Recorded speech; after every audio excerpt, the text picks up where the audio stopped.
This summer, the National Trust are hosting White Cube at Claydon, the Buckinghamshire seat of the Verney family for over 400 years. We've brought more than 40 artworks by 20 artists to the grand 18th century interiors of the house and to the lawns, terraces and wall gardens of its grounds.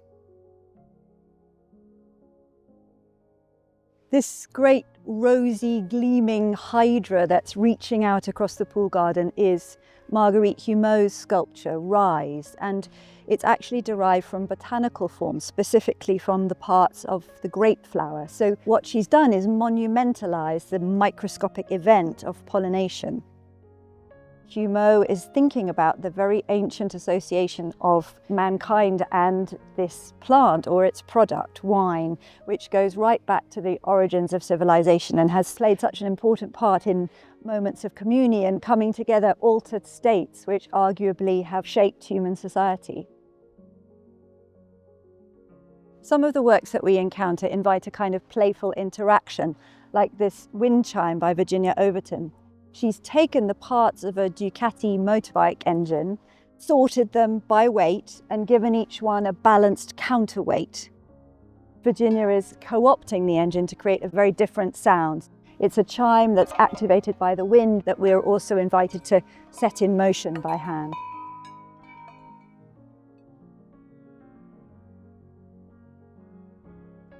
It's inside the house that we have an opportunity to enter into a closer dialogue with the past, both with the remarkable decorative interiors, the ultimate statement of the Verneys' wealth and status in the latter part of the 18th century, and with the layered stories of the place, in which personal tragedy and family fortune are interwoven with the history of nation and of empire. Jan Vaux's site-specific installation of his flower pictures acts as a metaphor for our approach, which recognises and reframes what we find here whilst introducing a fresh layer of meaning.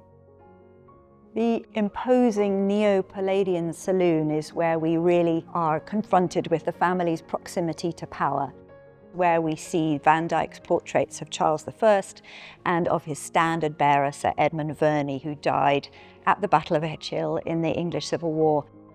So the king and the courtier are now gazing on this magnificent 5-panel gunpowder painting by Sai Guo Chang.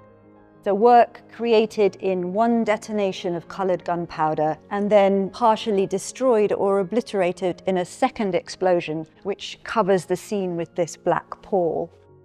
Sai is depicting these conflicting human impulses, the urge to create beauty and the drive to destruction. It's accompanied here by David Altmaid and Enrico David, artists who are much more interested in multiple shifting identities than in this cult of individual martial heroism.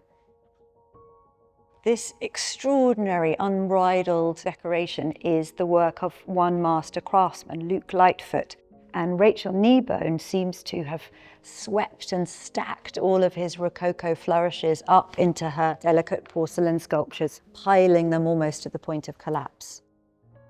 While in Tunji Jones's painting, the figures are swimming in similar sinuous forms of foliage, but in his case, they're derived from West African visual culture. In the context of the country house, Elan Atsui's sculpture perhaps hints at chainmail or tapestry or even the regimental colours hanging upstairs. But it's made of discarded materials repurposed, hundreds of flattened bottle caps and small strips of metal stitched together with copper wire to create this shimmering curtain full of interruptions and incident.